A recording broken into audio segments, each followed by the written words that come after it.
Hey, I'm Finn. I'm a pretty big fan of Star Wars and Avatar. No, not that one. The good one. So the Rise of Skywalker was pretty controversial for a few reasons. And one of the biggest ones was Kylo's arc. Throughout the whole sequel trilogy, it doesn't feel satisfying. So I'd like to point to Zuko's arc here, who he starts off just as bad as Kylo. But when they end, they're supposed to be in the same place of switching sides and realizing that they can be good. But Zuko's, whereas it feels satisfying, gratifying, the audience appreciates it, and it feels realistic, Kylo pretty much has none of these. Because Zuko, he goes from just being a huge dickhead, honestly, to this lovable fan favorite character. I mean, just look at that goofy grin. Look at that goofy ass grin. Why is he looking at the camera? Why is he making that stupid ass face? I don't know, but I love it. And I think everyone just look at that stupid face. So it's strange that despite being one of the more well-loved characters from the beginning because of the sort of emo love culture we have developed, Kylo just falls flat in every aspect, and when he ends, he's not a satisfying character. It should be expected that with a larger team of writers and with more money to go around, and, you know, it being a Star Wars movie that needs to make a good impact, that Kylo's would be the better arc, but that clearly doesn't happen. And I've come up with a few reasons I think why the arc fell short. So I booted up MS Paint to gift you these, to have, to hold, to cherish. Hold them, take them, I don't want them. So let's start off looking at Zuko's arc here. We start off in a pretty bad place. He's a pretty evil dude. He's an evil dude. But what's important is his next bit of development in the storm. So this first bit of development is very small. It's just when he decides not to get his crew killed in a storm searching for the Avatar. He decides to turn around and head back home, so they can land and not be crushed by giant waves. This just shows that Zuko can put something else above his main goal, and that he does have this sort of compassion. Next up is the Blue Spirit episode. So yeah, he does save Aang, but it's for evil motivated reasons, more like if I can't have him, you can't have him. So it's only a little bump because that development does not last. The next bit is actually pretty big for his character. We have Admiral Zhao, who at this point represents the Fire Nation for us, because he is the highest ranking member that we have seen on screen. That's pretty big. So when he betrays Zuko, even though they had a rocky relationship, it further locks in the fact that Zuko is an outcast from the Fire Nation and he doesn't fit in. That's going to be a huge driving force for his redemption, just knowing that he doesn't have a home, not even in the Fire Nation. So the assassination is a betrayal which comes to be a common theme in Zuko's arc, working with the Fire Nation, which is part of why he realizes that, hey, maybe they're not the good guys. So his next move, of course, is to undo what he's done so far and try to kidnap Aang. But I think the fact just how vain this attempt was and how desperate he was when this happened kind of shows how he's been breaking down over the season. The rest of his plans, he still had someone with him. He had support. Now he only has Iroh, who he left behind on the ship. This shows his desperation and how far he's been driven just by this point in the season. So the next huge moment in his arc is when the Fire Nation tries to arrest him. This further cements the fact that the Fire Nation is not his home. And now it's not only the Fire Nation, but his sister too. That's heartbreaking for him. That really changes how he does things, and it changes his drive. He no longer is hunting the Avatar so he can go back home.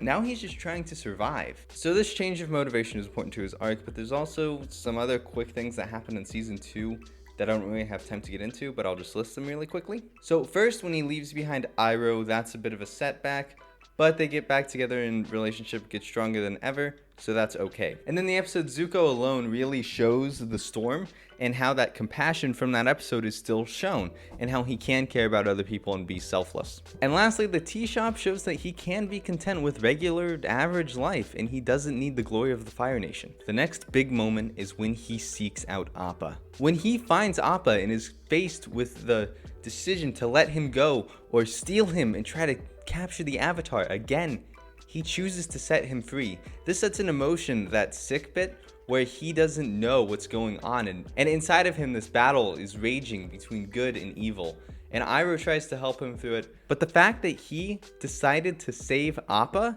is huge.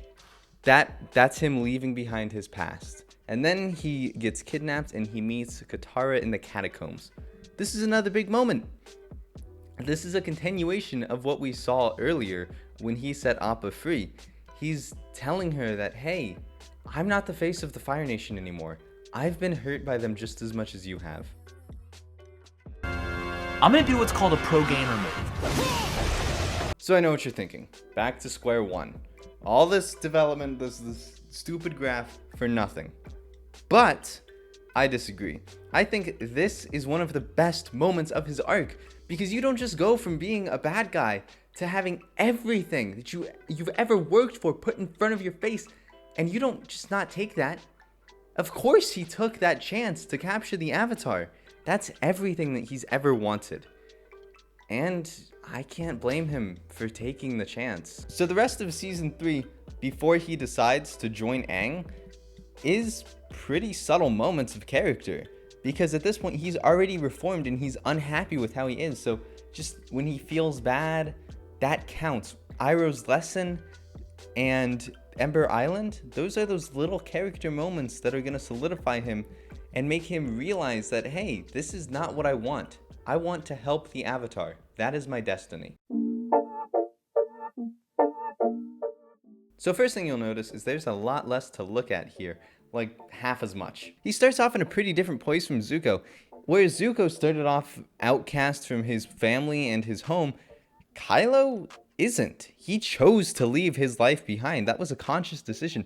And now he is one of the top generals in this huge army. He is accepted by the people around him. The only person at this point who gives him some resistance from the side he's on is Snoke.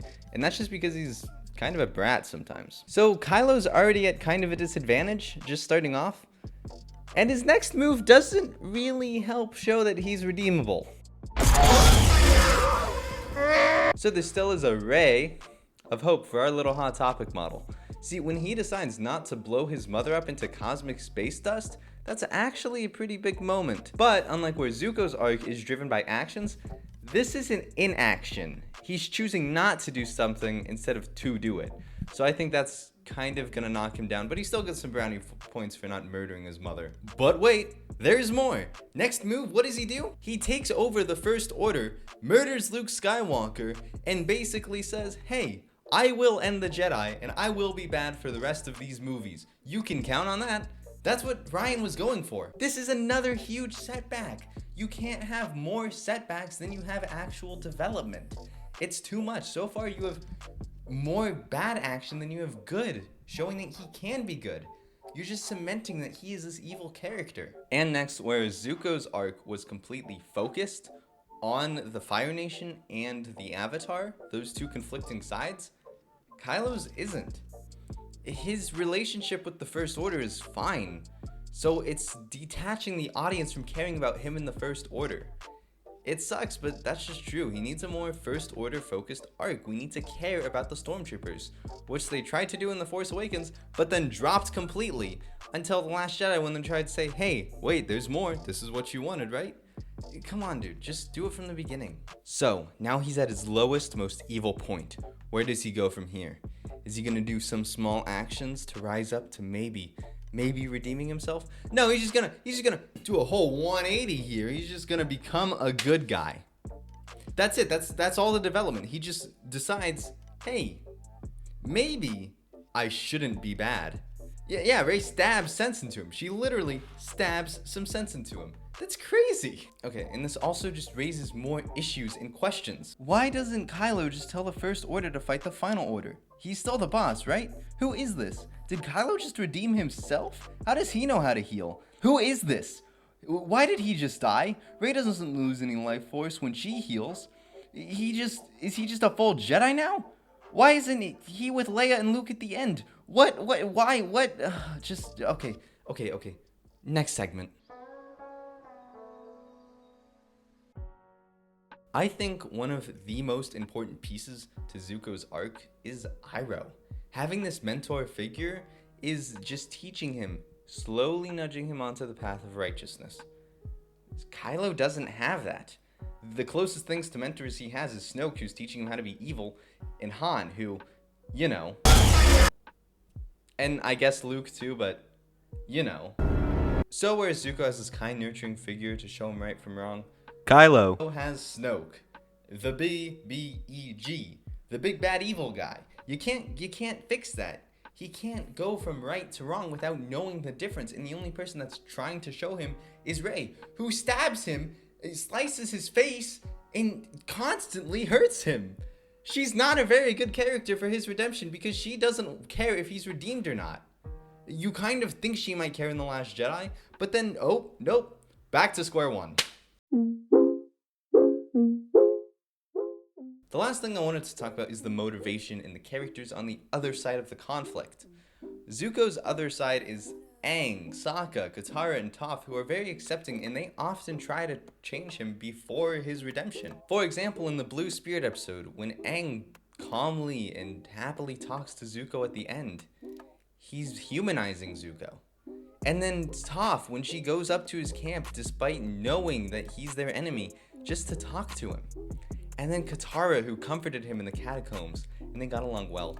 Even if that didn't end well, it was still a nice moment. Kylo doesn't have any of those moments. Those forced conversations with Rey are supposed to emulate those moments, and they're supposed to be those kind, nurturing moments for the other character, but it's not, because Rey doesn't really care. It sucks, but that's just how it is. But I didn't write it, and I'm already just nitpicking an overly critiqued movie. So, if you have anything else to say, just comment. And if you feel like it, maybe even subscribe. I don't know. You might hate me. Whatever.